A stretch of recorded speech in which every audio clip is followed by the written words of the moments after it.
कहूँ कैसे सखी मोहे लाज लगे, कहूँ कैसे सखी मोहे लाज लगे, कहूँ कैसे सखी मोहे लाज लगे, कहूँ कैसे सखी मोहे लाज मोहे प्रिय की नजरिया मोहे प्रिय की नजरिया मान गई, कहूँ कैसे सखी मोहे लाज लगे, कहूँ कैसे सखी मोहे लाज लगे। अब आओ पिया ही जाओ, अब आओ पिया भी जाओ, सुंदर मुखड़ा दिखला जाओ, सुंदर मुखड़ा दिखला जाओ, क्यों दासी को अपने अपने रूठे हो, तो रात कट पूरी हार तो रात कट हार गई, जीत गए मैं हार गई, पिया जीत गए हार गए, ऐसे सखी मोहे लाज लगी, ऐसे सखी मोहे लाज लगी।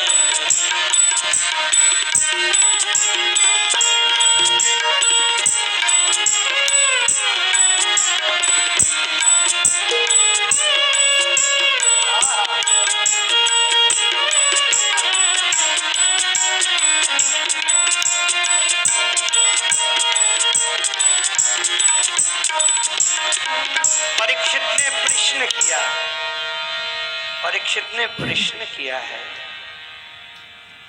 परीक्षित ने श्री सुखदेव जी से कहा वो कपड़े फिर, बोले दे दिए ठाकुर जी ने। बोले कपड़े दिए क्यों? बोले वासना को लेकर के फिर वासना जीव को लौटा क्यों दिया? तो श्री सुखदेव जी महाराज हंसे और हंसते हुए भागवत में श्री सुखदेव जी कहते हैं भर्जिता क्वथिता धानात प्रायो विजाय निश्यते। परीक्षित, हे परीक्षित थोड़ा सुन। कहा क्या? बोले धान होता है ना, आप लोग क्या बोलते हो? धान, धान, धान होता है ना, भर्जिता क्वथित धान, वो चावल का वो जो धान के छिलके को निकाल दो और फिर उसे डालो जमीन पर, अंकुर निकलेगा। परीक्षित ने कहा नहीं निकलेगा गुरुदेव। क्यों नहीं निकलेगा? क्योंकि वो छिलका अलग हो गया है धान से, चावल से अलग हो गया है छिलका। तो श्री सुखदेव जी ने कहा बोले उसको बांध दो, उसे डोरी से उसको क्या कस दो, फेविकॉल से चिपका दो, नहीं छिलके को, फिर डालो तो अंकुर फूटेगा। बोले गुरुदेव अंकुर फूटेगा ही नहीं। क्यों? एक बार अलग हो चुका है। सुखदेव जी ने मुस्कुराते हुए कहा हे राजा परीक्षित, मैं यही कहना चाहता हूं कि एक बार वासना परमात्मा हमारे अंदर से निकाल देता है, निकल जाती है वासना, तो फिर दोबारा आने की संभावना रहती नहीं। हमारी भूमिका है महाराष्ट्र में प्रवेश की। क्या? बोले कुछ नहीं, कुछ नहीं, कुछ नहीं। अपने आवरण भंग हो, विकार वासना हटे। ध्यान से सुनिएगा, तीसरी भूमिका कैसे कैसे साधक को बढ़ना है, कैसे क्लास बढ़ती है, पहली क्लास, दूसरी, तीसरी, चौथी, ऐसे ऐसे होती है ना। तो महाराष्ट्र यूनिवर्सिटी है, हाँ, इसलिए ध्यान से सुनना, वहां तक पहुंचना है, साधारण बात नहीं है। नहीं नहीं, आप सोचो रास वही है कि नाच लिया वो गरबा कर लिया, नहीं वही नहीं यार, रास रास है। रास रास कोई साधारण है? रास रास का मतलब ही है कि बस वही रह जाए, और वो जैसे नचाए हम नाच रहे, वो है रास। रास साधारण। सुनिए,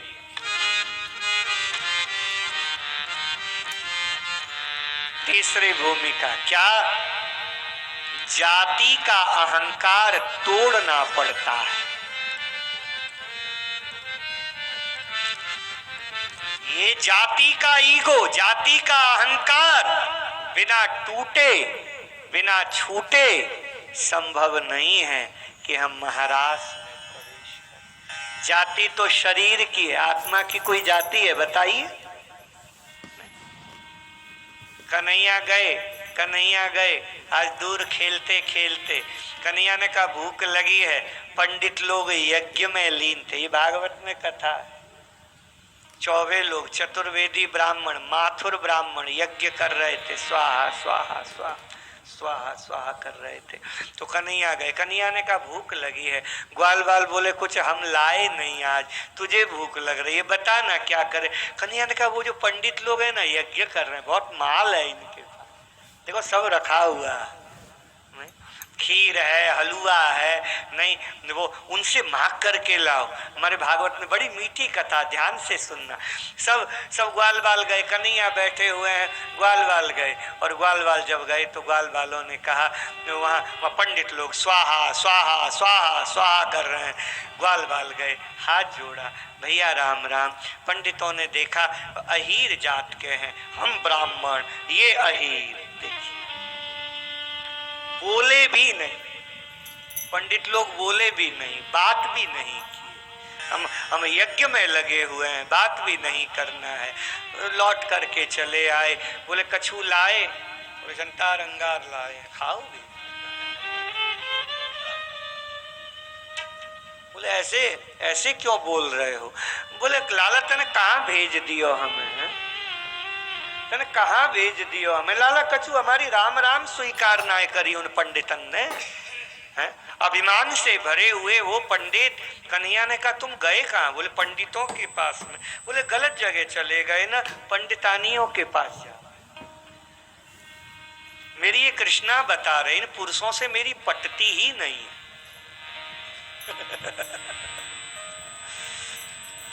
मेरी माताओं से पटती है। कन्या से पूछा कि तुम्हें जिसने भी समझा इस कृष्ण के रूप में, ये सब आपने भी देखा कि रुक्मणी ने समझा, रुक्मी ने नहीं समझा, रुक्मी नहीं समझ सका। और महाभारत में भी लिखा है कि वो जो दुर्योधन की जो पत्नी है वो कृष्ण की भक्ता थी, कृष्ण की भक्ता है महाराज वो दुर्योधन की पत्नी नहीं। और दुर्योधन ने कहा कृष्ण को समझा, तुम्हें पुरुष ने नहीं समझा, स्त्रियों ने समझा। क्यों? तो कन्हैया मुस्कुराते हुए बोले थे भागवत में, मुझे दिल वाले समझते हैं, मुझे दिमाग वाले नहीं समझते। अब इसकी व्याख्या मैं कल कर चुका हूँ, इसलिए मैं नहीं बोलूँगा, आप लोग अन्यथा न लीजिएगा। है वैसे ही बेचारे बहुत कम हैं आप लोगों की संख्या में।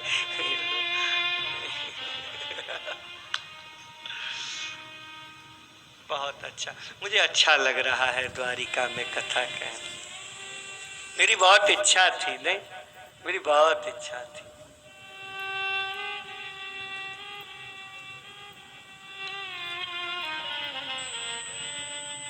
Thank you.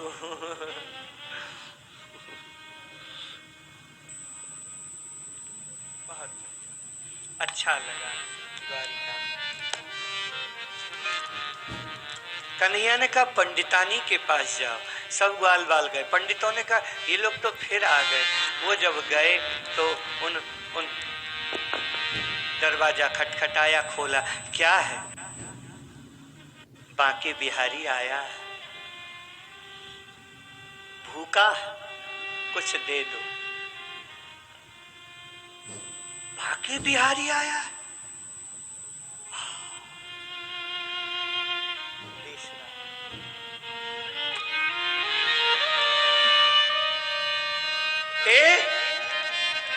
वृंदावन बिहारी आया। तीसरी से कहा, ए सुनो, वृंदावन बिहारी आया, कन्हैया आया। आप लोग 10 मिनट रुकोगे? सब ग्वाल बाल बोले, हम आधी घंटा भी रुक जाएंगे, हमें आपत्ति नहीं। दूसरा ग्वाल बाल दूसरे से बोला, हमारे कन्हैया का बड़ा प्रभाव है,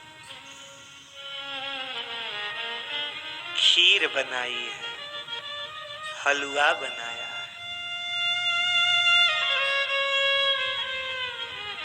बनाया नहीं, वो यज्ञ के लिए, भोग लगाने के लिए बना रही थी। यज्ञ में पायस आदि की आवश्यकता होती है ना, तो खीर हलवा बनाया था यज्ञ के लिए, यज्ञ में चढ़ाने के लिए। दूसरी ने कहा, क्या खिलाएंगे, इनको क्या देंगे? तो एक पंडितानी बोले, इनको नहीं देंगे, हम ही चलेंगे, अपने वृंदावन बिहारी को हम अपने हाथों से खिलाएंगे। पर क्या? बोले, ये जो बना है ना यज्ञ के लिए, हलवा खीर, यही खिलाएंगे। पर ये तो यज्ञ के लिए, बोले अग्नि में डालो और साक्षात यज्ञ नारायण भूखा खड़ा है, ऐसे अग्नि में डालने से क्या फायदा? चलो, हमारे पति हमसे गुस्सा हो जाएंगे। तो एक बोली, वो हमसे खुश हैं भी कब? वो जब देखो वो गुस्सा ही रहता है, कोई फर्क नहीं पड़ता। और हो भी जाएंगे तो अपने ही हैं, मान जाएंगे, कहाँ जाएंगे। चलो, पर अपना कन्हैया कहाँ हमें बार बार मिले। आहा, मेरी भागवत में लिखा है, सारी यज्ञ पत्नियां जाती हैं भगवान श्री कृष्ण के पास में।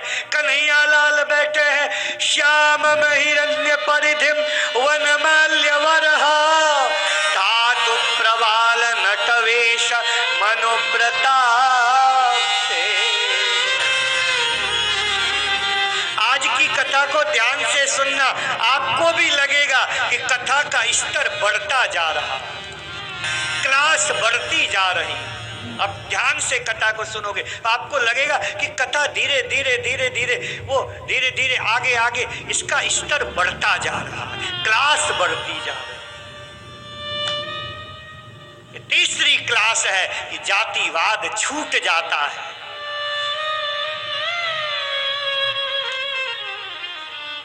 गए कन्हैया के, कन्हैया बैठे हुए हैं, क्या सुंदर रूप है, मोर का पंख धारण किए हुए हैं, हाथ में बांसुरी है, कटी में वो पीतांबरी कसी हुई है, सुंदर वही जयंती की माला है, मुस्कुराहट है मुखारविंद में, क्या सुंदर लग रहा है कन्हैया। आहा, गो देखा महाराज इन लोगों ने, हम आपको खिलाएं? कन्हैया ने कहा, खिलाओ। नहीं, और अपने हाथों से खिलाया है, खीर हलवा खिलाया। कन्हैया को देखती रही, सुबह की गई थी, शाम होने को आई। कन्हैया ने कहा, अब जाओ। उन पंडितानियों ने कहा, कहाँ? बोले, अपने घर जाओ, हमारे पति अब हमें घुसने नहीं देंगे ना। वो यज्ञ का जितना भी सामान था सब हमने तुम्हें खिला दिया, और कुछ नहीं है वहां, वो बहुत नाराज होंगे। कन्हैया ने कहा, नाराज नहीं होंगे, बहुत प्रसन्न होंगे, तुम जाओ तो। इच्छा नहीं है इन लोगों की, किसकी इच्छा होगी कन्हैया से दूर जाने की। महाराज फिर भी यह कृष्ण को देखते हुए जब गई, भागवत में श्री सुखदेव जी कहते हैं, पति लोग खड़े हैं और उनकी पत्नियां जब आती हैं तो भागवत में लिखा है सारे पतियों ने अपने पत्नी को प्रणाम किया और प्रणाम करके कहा कि यज्ञ हमने किया पर यज्ञ का फल तुमने पा लिया।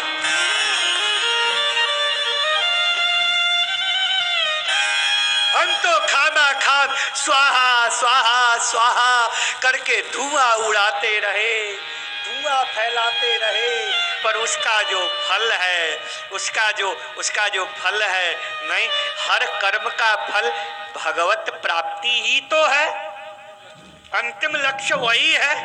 नहीं, तुमने उसे पा लिया।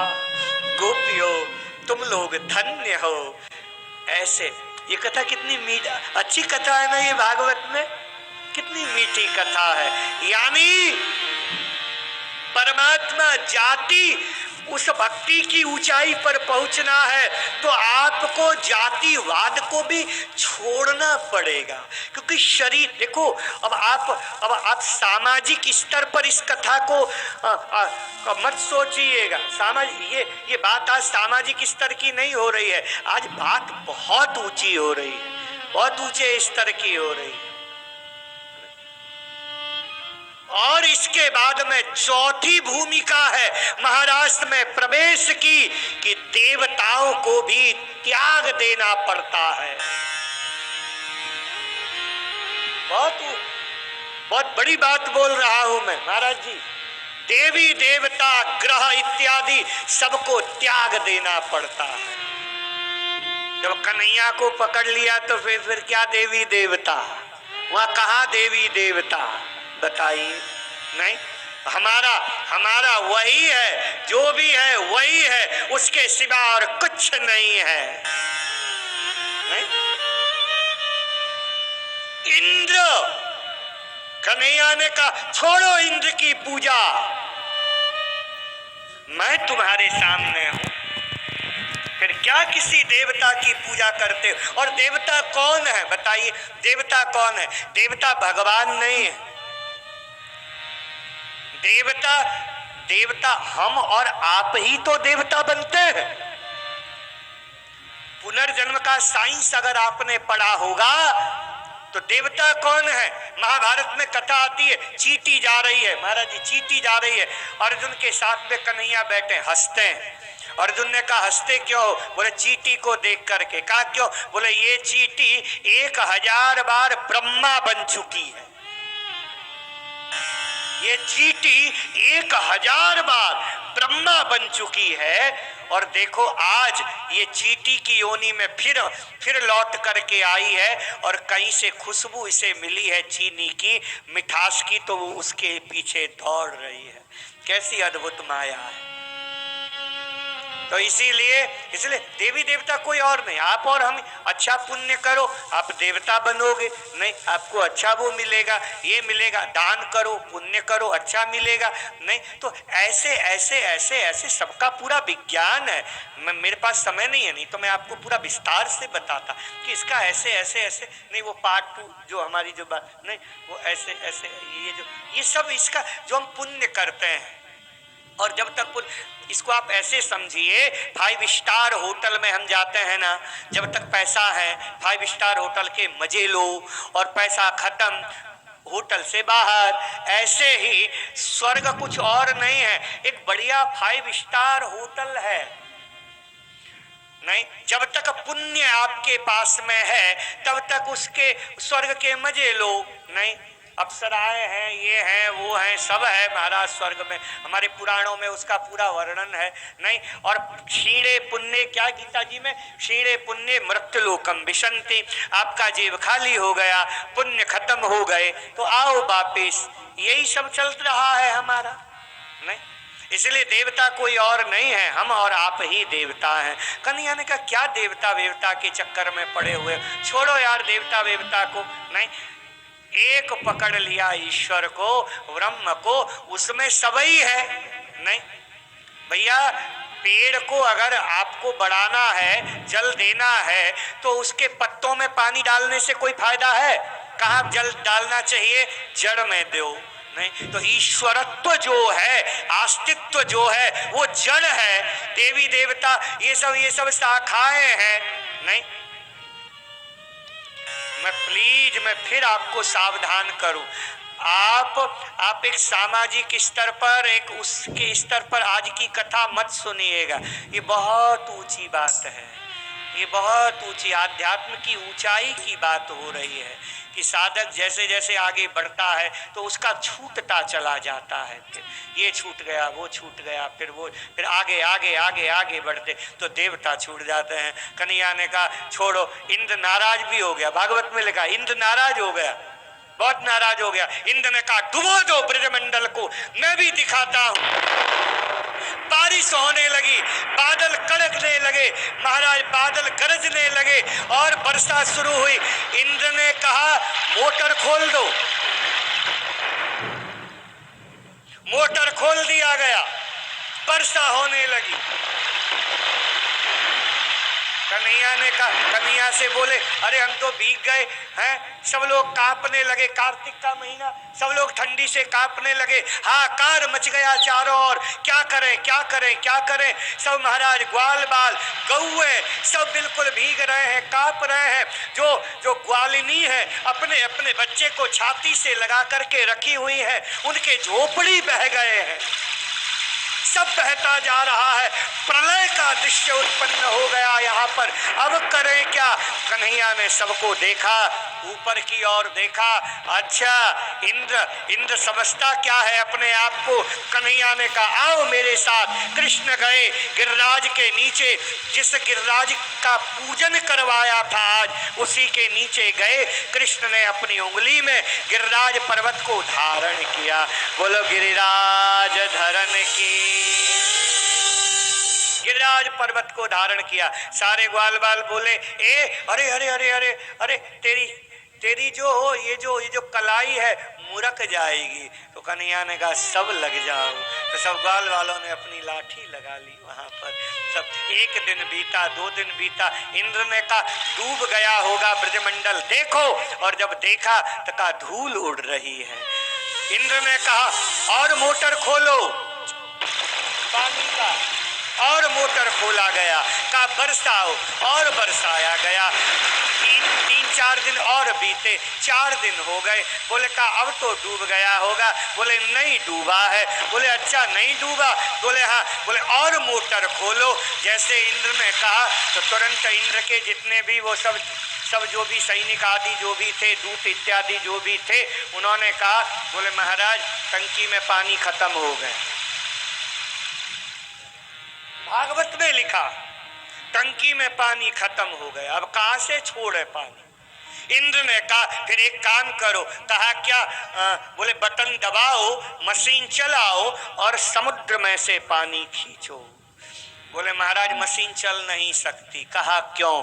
बोले जहां से करंट आ रहा था उस पावर हाउस से अब पावर आना बंद हो गया।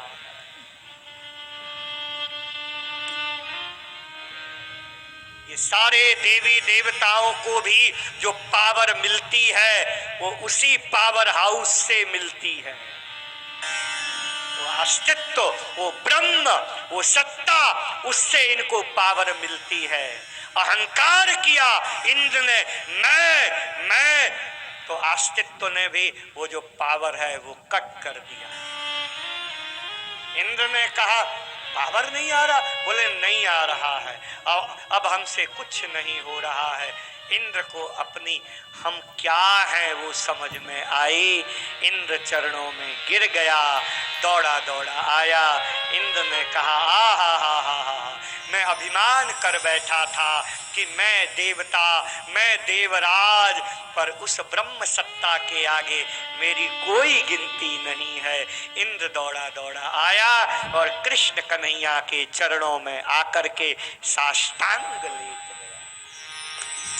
विशुद्ध सत्वं तव धाम शांतं तपोमयं ध्वस्तरजस्तमस्कं मायामयोऽयं गुणसंप्रवाहो न विद्यते ते ग्रहणानुबंध। स्तुति की है, बारंबार स्तुति की, इंद्र देवता को भेज दिया। कन्हैया ने कहा कोई बात नहीं, कोई बात नहीं, मेरे भक्तों ने मुझे 56 भोग खिलाया, तुमने पानी पिला दिया, हम तुमसे नाराज नहीं है, जाओ जाओ। भेज दिया है यहाँ। अब ये अंतिम 5वीं भूमिका। कहा क्या? बोले सब ग्वाल बालों ने जब कहा कि कृष्ण ने इतना बड़ा गिरिराज पर्वत उठाया तो ये भगवान है, तो सब लोग कहने लगे कि ए नंद बाबा, तुम्हारा बेटा भगवान है। मेरा बेटा भगवान नहीं है, मेरा बेटा ही है। नहीं, ये लोग मानने को तैयार नहीं है। कन्हैया से आज ग्वाल वालों ने पूछा तू भगवान है? कन्हैया ने कहा हाँ मैं भगवान हूँ। ये अंतिम भूमिका है महाराज की। इसके बाद सीधे महाराज शुरू हो जाता है। हाँ मैं भगवान हूँ। भगवान है तो भगवान का वैकुंठ होता है, तेरा वैकुंठ है, तेरा वैकुंठ है। देखो अन्य मार्ग केवल यहीं तक आते हैं, पर भक्ति का मार्ग इससे आगे बढ़ता है महाराज। अन्य मार्ग केवल मुक्ति तक पहुंचते हैं, ज्ञान मार्ग मुक्ति तक की बात करता है, पर भक्ति मार्ग सर्वोच्च बात करते हुए कहता है कि प्रेम में मुक्ति को भी त्यागना पड़ता है। तेरा वैकुंठ है? बोले हाँ है। तो दिखाना अपना वैकुंठ।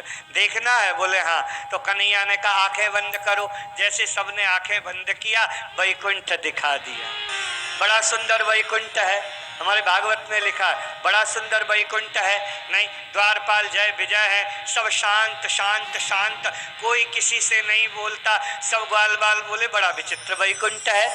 कन्हैया बांसुरी सुनाना। बोले यहाँ बांसुरी नहीं है। बोले कुछ नाचते हैं ना? बोले यहाँ नाच गाना कुछ नहीं होता, ये शांत है बस। तो साहब ग्वाल बाल बोले इस वैकुंठ से बढ़िया तो अपना वृंदावन ही है। नहीं, हमें ना ही चाहिए वैकुंठ, हमें वृंदावन में पहुंचा दे। और जैसे ही अपने आप आंखें खोली, अपने आप को वापस वृंदावन में पाया। तो सब ग्वाल बाल बोले हमें वैकुंठ नहीं चाहिए, हमें यही चाहिए, जहाँ है वही ठीक है। तो कितनी बढ़िया बात है। कहा करो वैकुंठ जाए, कहा करो वैकुंठ जाए, कहा करो कुछ नहीं चाहिए, वैकुंठ भी नहीं चाहिए, वैकुंठ भी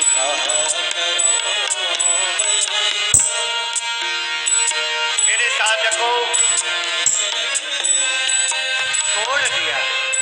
और जब मुक्ति को भी अस्वीकार किया, मुक्ति का भी परित्याग किया, अब यहाँ से रास पंचाध्यायी शुरू होती है। ये अंतिम है जहाँ साधक त्याग देता है कि हमें मुक्ति भी नहीं चाहिए, हमें केवल तू चाहिए, हमें तुझसे कुछ चाहिए ही नहीं, हमें सिर्फ तू चाहिए।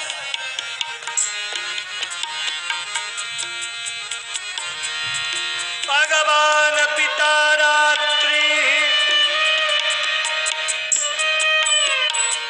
शरदोत फुल्ल मल्लिका,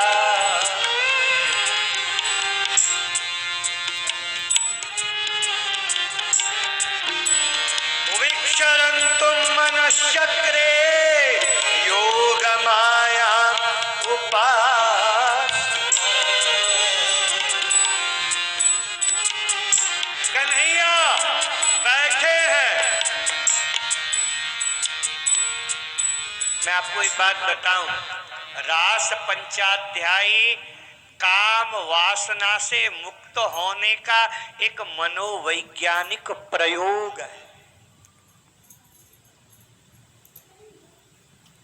रास पंचाध्यायी वासना से मुक्ति। देखो मैं आपको एक बात बताऊं, मनोविज्ञान कहता है कि उठा लो, मनोविज्ञान कहता है कि कोई भी चीज होती है उसको अगर दबा दी जाती है ना, तो बाद में उसका विस्फोट बड़ा भयानक होता है। दमित नहीं होनी, वासना दमित नहीं होनी चाहिए। नहीं महाराज, विश्वामित्र आदि उदाहरण हमारे पास शास्त्रों में बहुत भरे पड़े हैं। वो विश्वामित्र की जो घटना मेनका के साथ में जो हुई वो क्या था? वो दमित वासना का परिणाम ही तो था।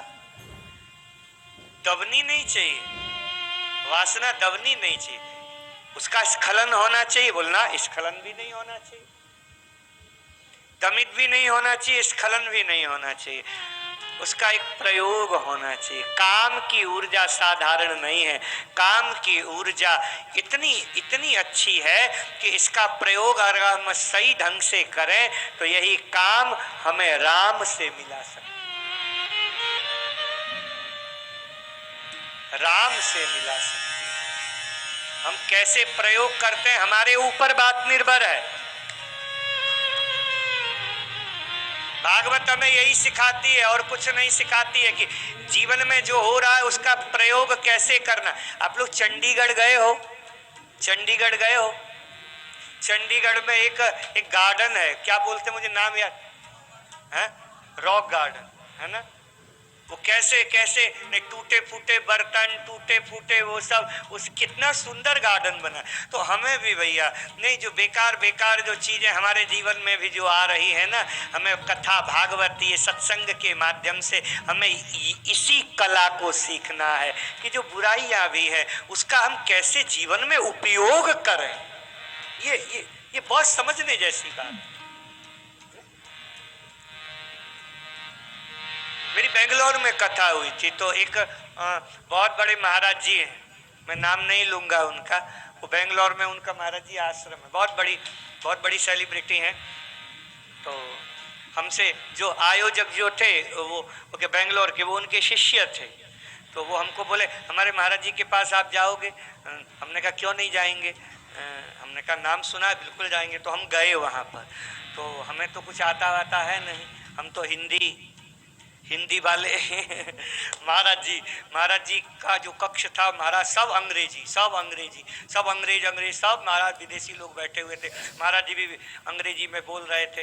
हम गए वहाँ पर, हमको भी वहाँ पर बैठाया गया वहीं और हम सुनते रहे। हमें अंग्रेजी आती नहीं है, हमें अब आती नहीं है का मतलब ऐसा नहीं, पर कभी ऐसे शौक, कभी वो नहीं तो अंग्रेजी आना कोई बड़ी बात हो रही है, वो सीख ले। पर कभी उसमें कभी गए नहीं, कभी इच्छा ही नहीं हुई कि भाई इस भाषा को सीखी जाए। तो हम तो इतनी अंग्रेजी जानते हैं। एक ने कहा हमारा प्रोनाउंसिएशन ठीक नहीं है, तो दूसरे ने कहा यार हमारा भी वही ठीक नहीं, उससे वो भी नहीं बोला गया। तो हम भी ऐसे ही है नहीं, तो हमारा भी वो प्रोनाउंसिएशन ठीक नहीं है। तो हम भी जाकर के वहाँ बैठे, तो सब लोग बैठे हुए थे, सब विदेशी लोग थे। अंग्रेजी में महाराज जी बोलते रहे आधी घंटे तक। फिर हमने कहा बहुत समय हो रहा है, अब हम जाएं। तो फिर महाराज जी ने कहा आप कहाँ से आए हैं? तो उन्होंने परिचय दिया कि वृंदावन से। बड़े खुश हुए, बहुत खुश हुए। अंग्रेजी में बोले तो मैंने कहा महाराज जी मैं हिंदी में ही, आप तो हिंदी में। फिर वो हमसे बोले, फिर हमको बोले करते क्या हो? हमने कहा भागवत कहते हैं। तो भागवत क्या सिखाती है हमारे साधकों को, बताओ। तो मैंने कहा मैं तो हिंदी में बताऊंगा, आपके साधक समझेंगे हिंदी में? बोले मैं समझा दूंगा, आप बोलो। तो मैं उन महाराज जी के सामने मैं बोला था, मुझे याद है बेंगलोर में मैंने कहा मैं महाराज जी के आश्रम में आया तो महाराज जी की संस्था का मैंने नाम पढ़ा, आर्ट ऑफ लिविंग। मैंने कहा मेरी भागवत भी यही आर्ट ऑफ लिविंग ही सिखाती है। जीवन जीने की कला अगर कोई सिखाती है तो मुझे लगता है मेरी भागवत सिखाती है। बहुत खुश हुए, बहुत प्रसन्न हुए वो। नहीं हमसे फिर काफ़ी देर तक उस समय ग्रहण था, तो वो हमको बोले कुछ आप लेंगे? हमने कहा नहीं महाराज जी, फिर चले गए थे। तो मेरे कहने का अभिप्राय, मेरी भागवत भी आर्ट ऑफ लिविंग ही सिखाती है, जीवन जीने की कला सिखाती है भागवत। जीवन में जो हो रहा है आप उसका उपयोग करो। कैसे उपयोग करना है ये सीखो। काम का उपयोग बहुत अच्छा हो सकता है। काम का उपयोग, काम एक ऊर्जा है, इसको दबाओ मत। अध्यात्म के नाम पर दबाओ मत, दबाओगे तो वो कभी विस्फोट करेगा। दबाओ मत, स्खलन भी नहीं हो, उसका प्रयोग हो। ऊर्ध्वरेता, हमारे यहाँ ऊर्ध्वरेता नहीं, यहाँ जाकर के वह काम की ऊर्जा स्थापित हो जाए। काम राम से आपने नहीं सुना होगा कि किसी नपुंसक व्यक्ति ने भगवान को पा लिया। महाराज जी, नपुंसक व्यक्ति ईश्वर को भी नहीं पा सकता। ईश्वर को पाने के लिए भी काम की ऊर्जा चाहिए, नहीं? काम की ऊर्जा चाहिए, उस ऊर्जा का प्रयोग हो। रासलीला काम की ऊर्जा का एक रूपांतरण है। कृष्ण सब करते हैं, कृष्ण गोपियों को हग भी करते हैं, आलिंगन करते हैं, चूमते भी हैं, नहीं सब है महाराज।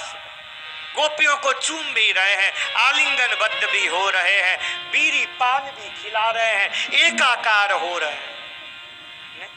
श्याम श्याम रटत राधे आपु ही श्याम भई। ज्ञान में जो अद्वैत की घटना घटती है, नहीं वो घटना प्रेम में सहज घट जाती है। अद्वैत यहाँ फिर दो नहीं रहते, फिर एक हो, ये प्रेम की खासियत है। प्रेम दो रहने ही नहीं देता है, वो एक बना करके ही दम लेता है। प्रेम की विशेषता है। प्रेम दो को एक बनाता है, वो एक बनाता है। जब प्रेम प्रेमी दोनों मिलते हैं, महाराष्ट्र में राधा कृष्ण जब मिलते हैं, वो वस्त्र कंचुकी बाधक बन रहे हैं, कंचुकी फेंक दिया। महाराज जो आभूषण है वो बाधक बने हैं, उन्हें फेंक दिया। अरे भैया, धड़कते हुई जो सांसें हैं वो भी उस मिलन में बाधक बन जाती हैं। लगता है ये सांसें भी रुक जाए, देह बाधक बन जाते हैं, शरीर बाधक बन जाते हैं उस प्रेम की सर्वोच्च स्थिति में। तब लगता है कि ये देह भी नहीं, कुछ नहीं, केवल आत्मा आत्मा का मिलन, जीवात्मा और परमात्मा का दिव्य जो मिलन है, उसी को कहा गया है महारास, उसी को कहा गया है रास। इस बात को समझना बहुत जरूरी है। नहीं तो हम लोग केवल वो आलोचना में पड़े रहते हैं। रास, वो कन्हैया गोपी के साथ में नाचा, अरे उसको समझो तो यार। काम की ऊर्जा को हम नजरअंदाज नहीं कर सकते अध्यात्म के नाम पर, नहीं। ये काम की ऊर्जा बहुत बहुत गहन ऊर्जा है। भगवान श्री कृष्ण आज कदम्ब के वृक्ष में के नीचे बैठे और नीचे बैठ कर के कन्हैया ने बांसुरी बजाई। अरे मुरलिया बाजे रे यमुना के, मुरलिया बाजे रे यमुना के, बाजे रे यमुना के, मुरलिया बाजे रे यमुना के।